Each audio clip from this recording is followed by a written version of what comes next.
Right. Here, the format, we've already had Rich Stanek here. The format has been, you got time to talk up front, go ahead, talk about why you're doing this, whatever you want to talk about. I can't hear in the back, you need the microphone. Oh.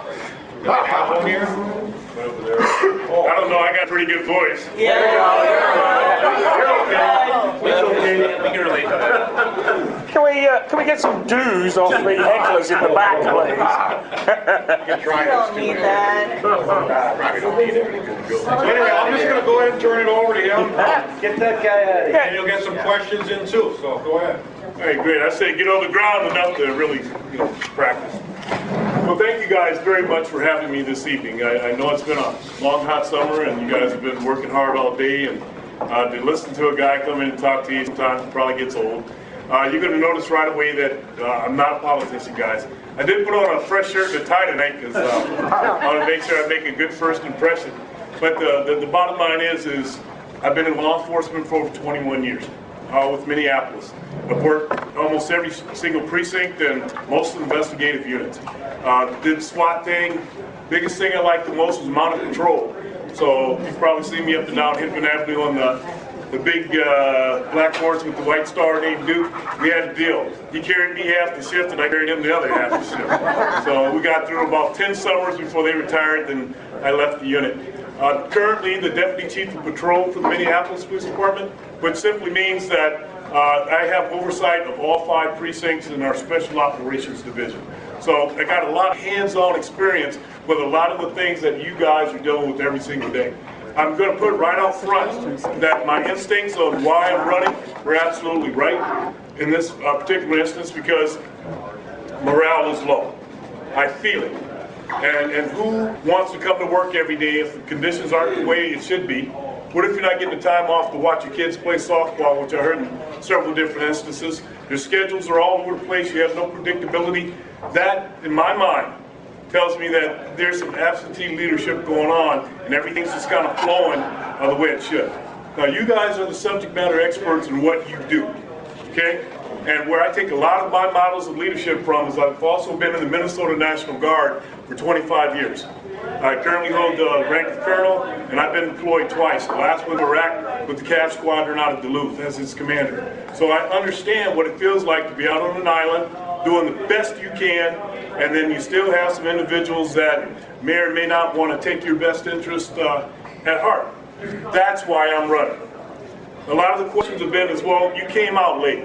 Well, I, again, owed my employees, which was nearly 800 patrol officers in all 5 precincts, my very best effort when it came to planning for All-Star, the hot summer, the north side's heating up. We had all these different factors that I needed to check the box on.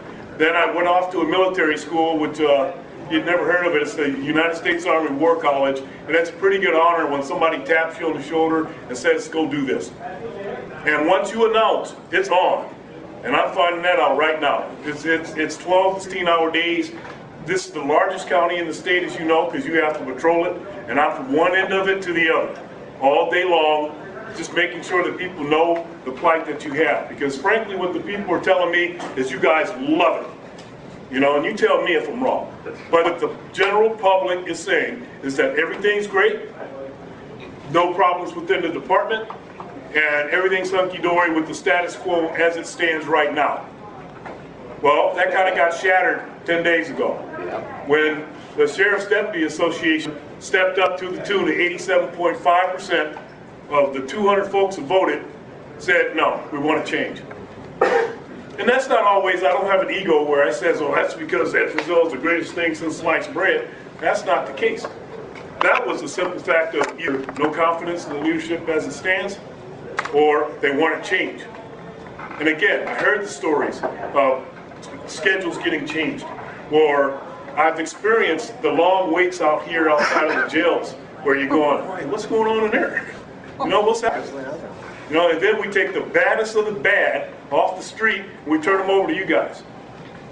And I know the dispatchers hear us because they hear the tremble in our voice, or they hear the shots fired, they hear all these things. But these people, once we get them cuffed and turn them over to you, you have to deal with the worst of the worst.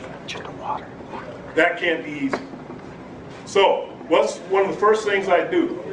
I'd be looking at employee morale and engagement, talking to you guys, not just to ask for your endorsement, but you again being the subject matter experts. What can I do to help you? As sheriff, I work for you. And we all work for the community and the people that elected us in. That was the quickest lesson I learned very quickly. It's not an appointed position that, you have certain expectations about the person that appointed you. This is the elected position where the people are saying, we want this. And you working for the people, they're saying, we want to be led this way. And they all work hand in hand, guys. And I don't think there's anybody in this room that says that they wouldn't at least be happy and love what you've done from day one, which is put your uniform on or put your headset on or do whatever you have to do and rock it and feel good about what you're doing without someone else interfering with that professionalism that you guys like to bring to the job. First thing on the list, and no one again could argue with this, public safety. Right? That's what we're all here for. And as a part of that, that's safety of each and every one of us. Because when it all boils down, you're not working for me. You're not working for the county, you're working for each other. Who's watching your back? Who's paying attention so we all get to go home at night? Because it's a different culture for those out there on the road or even over the jails. You're strapping on this, you're strapping on that, and you're walking around in it all day for your safety, for each and every one of you. We have to make sure that you have the training, you have the education that goes along with that training, and the equipment to do your job and do it properly. Fiscal responsibility. You're going to tell me that administrative costs have jumped over from what, 6.2 million to 11.8? That's a 70% jump in administrative costs. I haven't seen that type of rise in 5 precincts in 5 different portions of the city. So what's happening in the front office over there? That, I've heard it's cost of living raises. So you guys see it? 12,000 in 6 years. I haven't given cost of living increases yet this year. Okay. Well, the deputies that I've been, what came out there is saying that, the only reason they're mad at the current administration is because they didn't like the one item that was disagreed upon, which is pay. I'm telling you right now, talking with them, and pay didn't come up once. Benefits didn't come up once. So yeah, that's a concern. But when you're talking about everything else but that my profession and your profession is called a clue. And so how do you fix that? Is to make sure that you're properly putting those financial resources in the places that they need to be. And that's with you guys. Again, equipment, right training, everything apportioned where it needs to be. How is it that we're now, warrants for instance, I don't know how many of you guys remember Steve Anderson. Oh yeah. Lieutenant Anderson. But he would find me and my old partner down in the 330 district back in the early 90s when it was the Murdiapolis type of deals, and he'd be out there with this stack of warrants. He goes, you guys busy?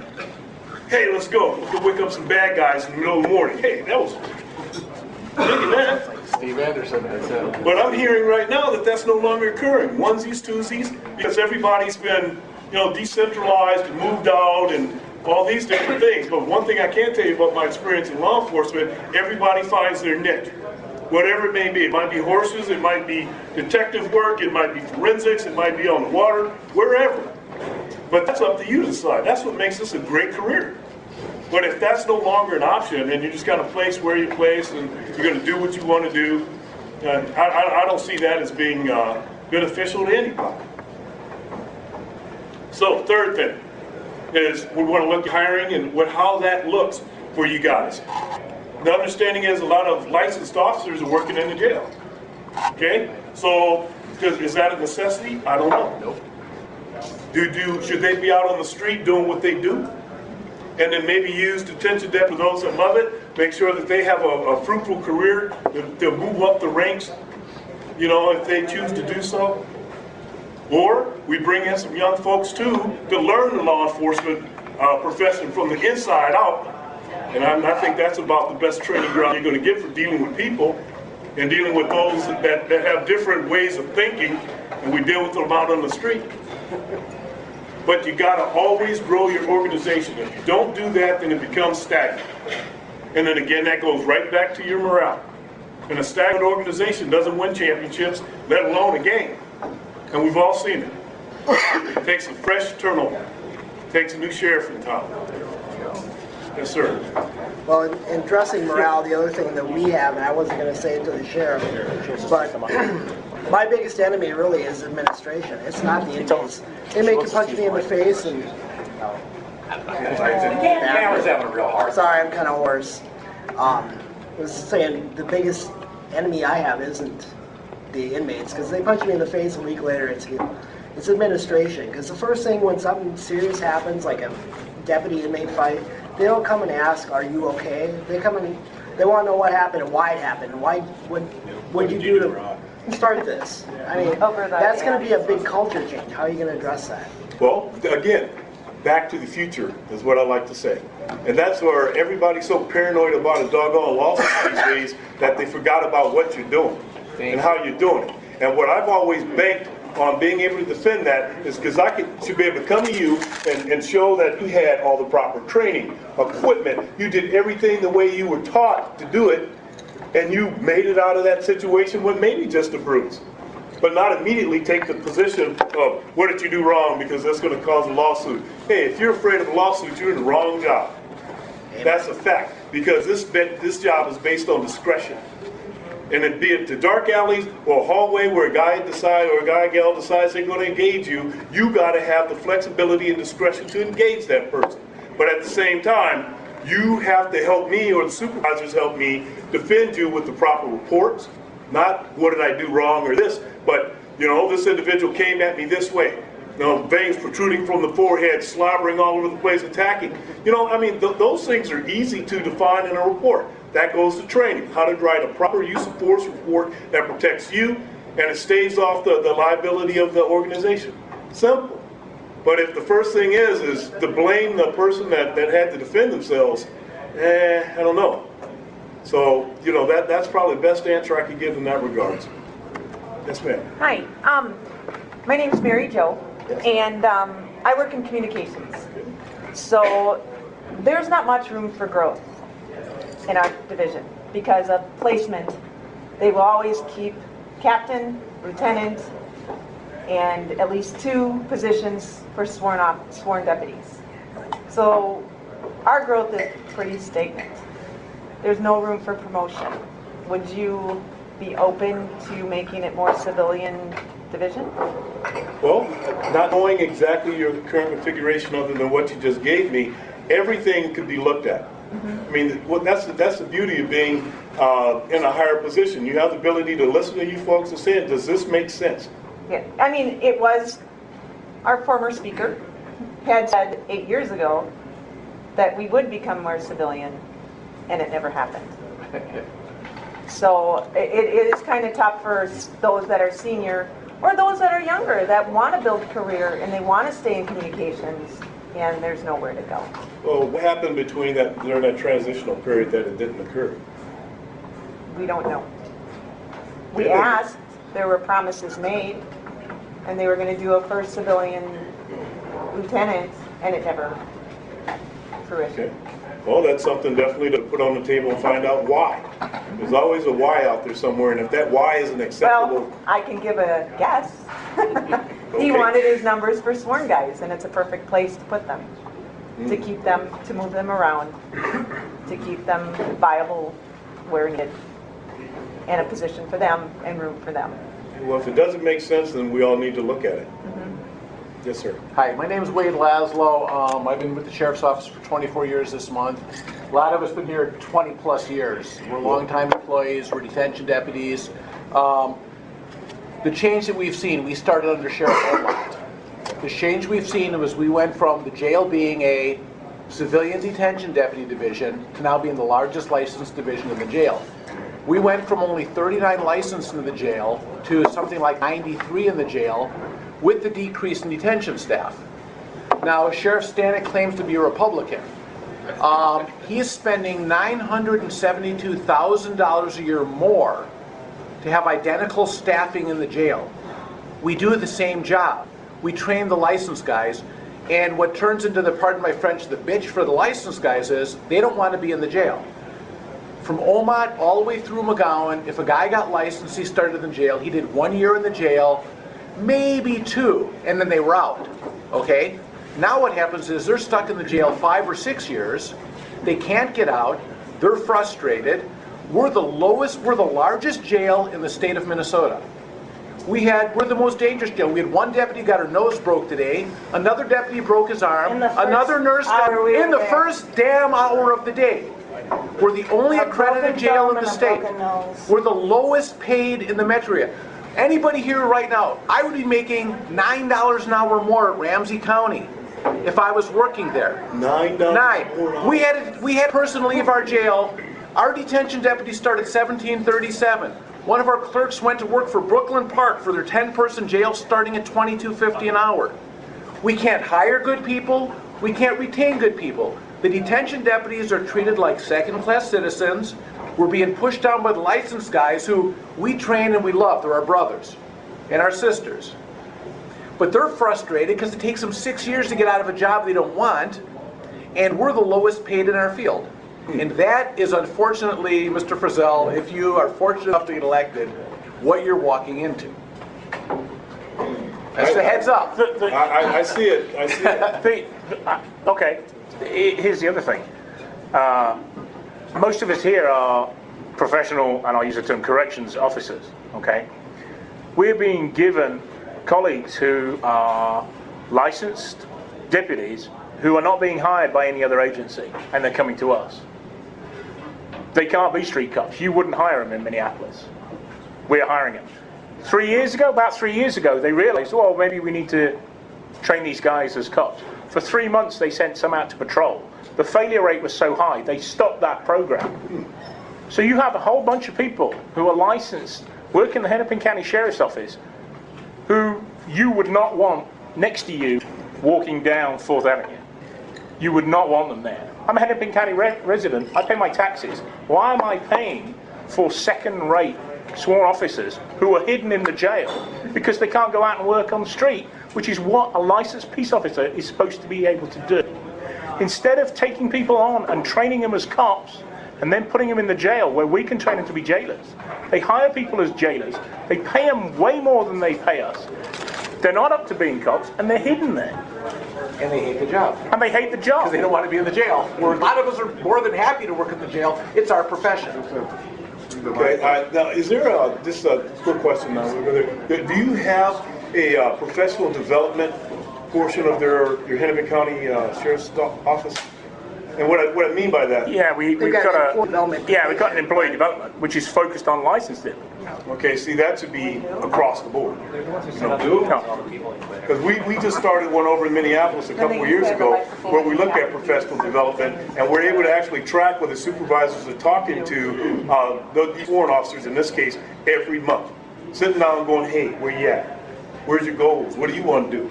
You know, where do you go next? And it's first the cops, I admit, they bitched about it for about the first 6 months, but then they liked the fact that then they were being adequately evaluated, fairly evaluated. It's 3 levels, take a look at it, and they can go, this is crap. You know, but what it does is it weeds out those that don't need to be there, and it sets your goals and your objectives for where you're supposed to be at this point. If they don't ever get there, then I'm telling you what, it gets glaring.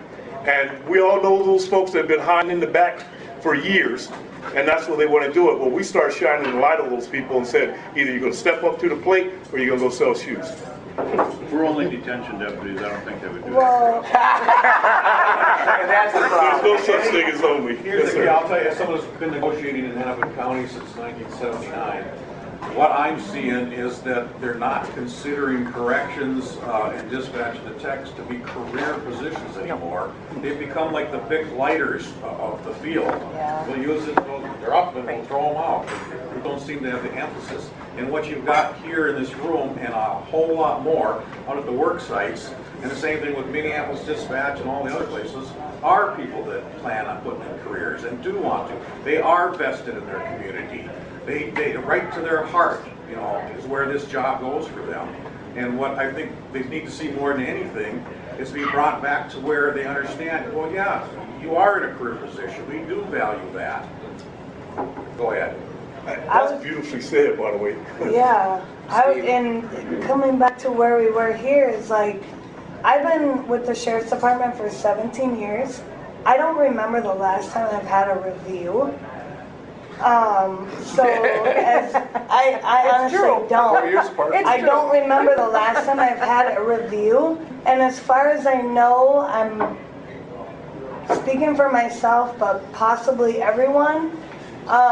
We have people that are employed, unfortunately, that are not up to par, and those of us that show up for work when we're supposed to be there and then some, and do our job and know it well, are considered fully capable, just like those that are not.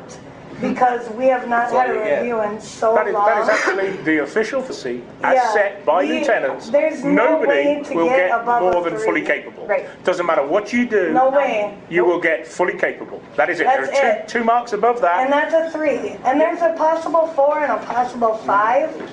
But to get them, you never see them because we are all just fully capable. Yep. So you got to have some objective criteria. That's what everybody wants to see. If here's your markers, this is where you need to go, and if you're meeting the standard, then that's what you get. And some people are not, but they're still just, we're all just fully capable. Like I said, I've been there 17 years, and I don't remember my last review. Well, just based on this round of conversation, This is just then bad. I get it. We definitely need to look at the professional development and how it's quantifiable to everybody out there, i.e. who's good and who's not. And to go with that, people, they put the senior folk, those that are up to top pay, their reviews just get put on the back burner because there's no step rate involved. We had a free step raises, unfortunately, on the last contract, so people didn't get their step raise as well. But they tried to focus them a little bit in getting step raises, but they're still way behind. They're so far behind for those too, so they're not getting their raise in a timely manner. And it's frustrating. They don't like it because they don't feel they're being seen or appreciated either. And that goes to employee engagement and morale. That's the baseline. Yes, sir. One of the things that you will have to address if you become our sheriff is what Stan was talking about. You can't get qualified people. And I'm not going to mention it to him because he'd probably just get angry, but one of the licensed guys that just started at the jail told me that when he was going through skills, that the instructors, all police officers, were telling people not to apply at Hennepin County. Seriously? Yeah. It's the lowest paid in the metro. Well, it's not. But I mean, there's more to it than that. I So think that tells you the reputation is quality of out the people that will apply. there. And I think there's a reputation now that It's partly that, but it's also partly. saying don't do it, don't go there. It's not a good place. Well, I do know a little bit about that because of the organization I work for. we definitely understand what reputation means. Well, it's also the good people like Jay Cupid who went to Brooklyn Park. Great guy, worked there in Arcs, pissed off somebody and ended up back at the jail. Well, you know what? Brooklyn Park got him. He was a great guy. Those Quincy, people too. also talk, Rabbi. and word gets around. And I didn't want to tell the sheriff, but it kind of makes him look like a joke too. Well, I can tell you what, that the beauty of it all said and done is with a fresh start, you guys can start changing that. It's not me sitting up here in front of you saying, I'm going to put a chicken in every pot and a car in every garage. That'd be great. I can't. So just one second, we'll grab this one here. I've worked for 3 sheriffs, looking forward to working for a 4th. However, they've all told us in the past they've got open door policies. We can't get past sergeants, maybe a lieutenant. Do your corporals and your specialists get to talk to you? Absolutely. You can call my phone over here right now and it doesn't get filtered by administrative assistants or anything else. And sometimes a dual-edged sword, but I routinely have officers in my office and all I ask is that you've addressed it with your chain of command. If you're down here and you got a problem with your sergeant, make sure you talk to the lieutenant. But if there's unresolved and you feel that it's not unresolved, then yes, you come in and you talk to me. Because that's where a lot of our problems are, either with the sergeant or lieutenant. And as stewards, we go to quite often the captain, and we're told, "Oh, you better go up to the chain of command." Well, that's across the board. You gotta. If your problem starts with a sergeant or lieutenant, where do you go? Well, there's one saying that I've used in the past is, serve with all due respect, but we're not getting what we need here, I'm going over your head. That it really is that simple, guys. Now, if I know there's threats of retaliation and all these types of things, but you have to, I just hate that. What kind of command climate is that where you can't go talk to someone to get something done for you without fear for your job or position or schedule? I'm ready to go into some choice language right now, but I'm going to refrain. Well, I mean, Part of to be that is people honest, taking stuff personally. there's a certain group of us are called tainted. We hit a certain point in our career, we've been labeled tainted. Period. They want to hear from us any. They just think we're griping, and they don't think that we have any value. That's how we feel. Well, it's time for And change. that's tough. It's You can time only for hit your change. head to the wall not many times. 9 years, 12 years, after a while, it gets stagnant again. And those that, because here's, even on the cop side of the house, I've heard people go, well, I'm not going to do this for this person, not recently, but just as an analogy. Remember him back in 1993 when he forgot to lock his door and somebody went in there and grabbed his squad bag? Man, I'm never going to freaking, promote that guy. Dude, it's 2010. But it shouldn't be that way. Yeah. I mean, but unfortunately, at this point, for especially some of us old timers, we've known each other longer than we knew everybody in elementary school, junior high school, maybe even college. You get start hitting 20, 25 years, you're starting to watch, people that were on maternity leave at one point, bringing your kids that are applying now. So we actually see that. That's what makes law enforcement family. And if you can't treat it like family, then it's just not a good thing, not a good feel. Yes, sir. One of the things besides employees that we need good employees would be good equipment. When I started 7 years ago, we had some pretty old fingerprinting machines. Mm-hmm. And then we got some new old fingerprinting machines. But I think we're probably 2 or 3. They were free. Yeah, they were free. Then we got a grant. We got about 2 or 3 generations of fingerprinting technology that we don't even have. Plus, every single person gets a full set on those machines. It takes 15 to 20 minutes for every person that comes through that door. Technology is out there now at a third of the price, and I think I know where I could find about $5 million.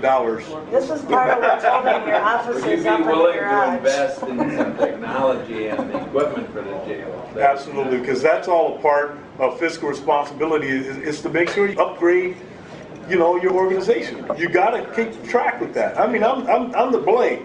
Where I didn't think iPhones and all that stuff, I was the first one to go, now I can't put the doggone thing down because it's got everything going across the board. And I bet and I don't know this is a fact, but I bet you there's fingerprinting machines that you can do on the phone now. And you don't have to do that, but everybody should have that capability. You're good on the internet. That's what I would like to know. We don't have the internet. We do not have the internet. No, we don't. We are It was pulled, it was pulled from the jail And years me ago. being We're a not allowed to have it. communications, I still have to get up out of my seat to get a book to look for cross-referencing an address or a phone number because I cannot do it online. I mean, it's hindering our job immensely. I mean, and we're supposed to be high-tech, but we're not allowed to utilize it. We are actually sent. This day and age, that's When the crazy inmates talk. ask for a Well, number the for thing is, something, I'm like, Some I don't people have took internet. advantage and there were problems, but they, instead of dealing with the people, they grounded everybody instead. And technology is now, you can lock out all that stuff. Yes, you that got them can. in And they're trouble. using the excuse that we're going to do something to our CAD system, and I still don't believe that. We actually have a system where we cannot open links sent to us by our own administration. There's a lot of things we Because we're cannot blocked. do. Right. And they Here's an forget email. that. You need to follow this link. We are unable to open. But they forget about us because we're a minority of the big machine. So, Okay. One of the problems, like I said, I'm a longtime employee. This is my third sheriff I've worked under. The biggest difference I've seen with this administration that I would hope to change with your administration is there's an entire branch, and I've spoke to the county board about it, and I've blogged ad nauseum about it. Right off the chief deputy, if you look at the flow chart, the organizational chart. Right off the Chief Deputy Mark Carlson's, you see administrative, senior administrative assistant in this whole branch. That is $1.3 million worth of salary a year that never, ever, ever existed under any other previous sheriff. Who's on that? Senator Julian Ortman. Who's on that? His treasurer from his campaign from 2005, Sandra Westman. Everybody who's on that is part of his campaign or a political operative or press. 1.3 million. Our salaries are stagnant. Our numbers were reduced. Our FTEs are reduced. Well, that's a lot more money for a lot more FTEs. It's a whole political branch. The man is a political animal, and that's where his money goes. Well, I can promise you this, I'm not a political animal. I'm a cop. You'd want to look at those jobs. I'd want to look at those jobs. Yes, sir. I've been with the sheriff's office for 28 years. I went through full service, the old jail, all that business back in those days. I've been in the business itself for 35 years. The guys got locked up over there, I've been fighting with for 35 years. Question I have for you is, you know the history of the detention deputy position? Not so much other than the fact that when I dropped them off at the Sally Port, I watched them go to work. We've been able to do that, but we weren't crazy. It's not a position like for guys who failed in skills or competencies or anything. A lot of us got in this career and we chose to stay in this career. So basically, I don't know if Stanek or even his predecessor really understood that. Well, one thing I think that would fit really into there's a lot of veterans coming back. Highly skilled, admirable young folks out there that could help reinforce the position. They would just be a nice fit for something like that. And that's what I'm thinking about, building off of. You couldn't hire them though, they got tattoos. Yeah, he's got this no tattoo policy. We've turned away, veterans can't get hired. No tattoo policy. No tattoo below the short sleeve. Tattoos on their arms. Would you still be accepting them as applicants for the sheriff's office? Okay, USMC on his arm. You're going to hire him, or you're going to kick him out the door? Boy, that's a tough question. I have to look at the policy. The policy was introduced by this administration. Well, and we had one very good who seemed to be very She was teenagers out there. Best. She had the best. Correct. She had MPLS on her arm. It was maybe that big. They put her all the way through training, brought her onto the floor in the FTO program, and then walked her out because of the MPLS. She never hid it. She disclosed it, and they walked her out because of it. She helped make a training video and somebody That's saw when they the saw video.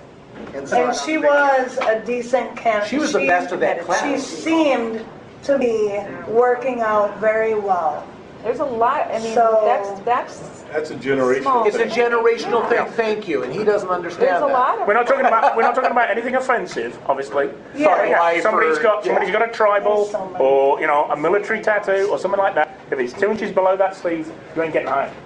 Well, see, I'll just say this. I had 19-year-olds covering my butt in Baghdad that were sleeved up, and they were some of the sharpest individuals in the world. Exactly. Thank you. No. You're not even allowed to And put a most sleeve over military- it. You know those flesh-colored sleeves? You can't even, there's not a policy that says, yeah, if you have it, you cover it. Right. You got it, you don't get hired. One more over here, but we do kind of, in fairness, is over the time, but we'll one over here.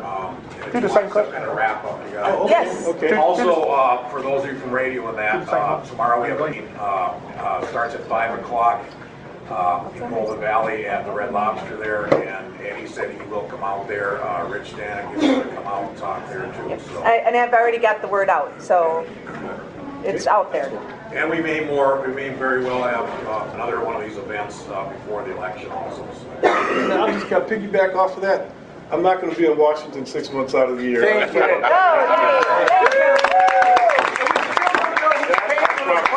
You got good food back there. Yeah, help yourself. No, I'm actually One good. more out of Jason here. Yes, sir. I asked your opponent the same question. I'll ask you. As a resident of Hennepin County, as a PR employee, tell me why I should vote for you.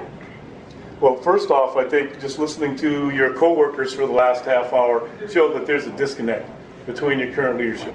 I describe myself not as a top-down leader where I'm going to walk in a room and start telling you guys all what to do. you're a lot smarter in this game than I am. However, I see myself as a leader and organizer that I proved, where I literally trained in every supervisor inspector in all the precincts, because every one of them is brand new under Chief Harteau's deal. In every precinct right now, talk to the coppers when they come in there, and they will tell you the type of leadership style that I bring to the table. And that's evident. So you don't have to hear from me, ask them. And that's the thing that if I try to go the reverse and talk to sheriff's deputies or yourself and ask what was the deal in regards to employee engagement and morale, I think you answer your own question. Because I am what they commonly refer to as a servant leader, right? You might just, I better not say it, but all the bling, all of this stuff, I don't wear, okay? I wear my cross sabers because it's horsey, but for the most part, those are very distinct differences in that regard. And when we talk about public safety, that's not going to change, but you need, again, the training, you need the resources, and you need the ability to move up and be happy in your position. Fiscal responsibility. You don't become so top-heavy that you're drawing away from all the things that you say you need. Internet, you need upgraded equipment in your iDent lab, all those types of things. And the third is, again, it's hiring and growing your organization.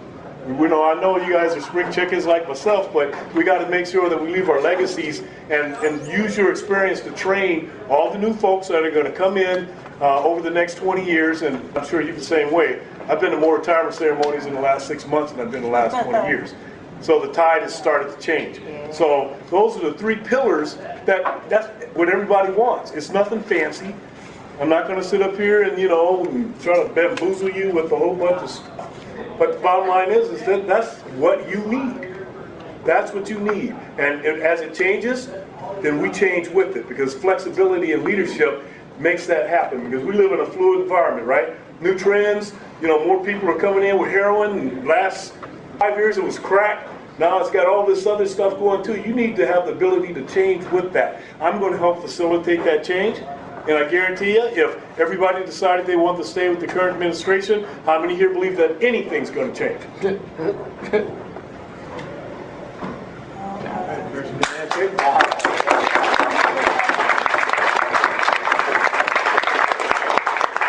Well, one last thing before I take off. I don't have the machine that certain individuals do that generate thousands of dollars every month. If you know some friends out there, $5. Go to the website, Frizell for Sheriff. Put it in there. This thing takes everything from lit drops to yard signs, all those types of things. I'm respectfully asking for your endorsement, and if that's the way you guys really feel that I can help affect that change, please just go to the website. $1. I had my cousin from North Dakota give me $1, and he's so proud of it. I was great with that. I really am. But that's the grassroots campaign that we're running. But any way you can help, that'd be great. Yes, sir. How can we help volunteer? Okay, you can go to the website again, and there is a list of things that are listed there. If you can put in where you want your yard signs delivered, the different organizations for door knocking and activities, specifically since we only got 99 days left. We've been doing a lot of parades and those types of things. I got the T-shirts, Sheriff in town, Frizell. Will you get on TV more? That's what we're working on right now. Okay, That got to get the name recognition, but again, that comes down to dollars. And I had to, not being a career politician, I literally had to go out and talk to everybody, shake hands, let them see what's going on, and that's 8-9 hours a day. But now we're getting to that point by August 17th, when all the hardcore campaigning kicks off in November. I should have everything in place where when we sprint, we're going to sprint. We're not going to stumble. We're not going to give others an excuse to say that I stumbled. Okay, I know you guys are getting ready to go. Thank you. Thank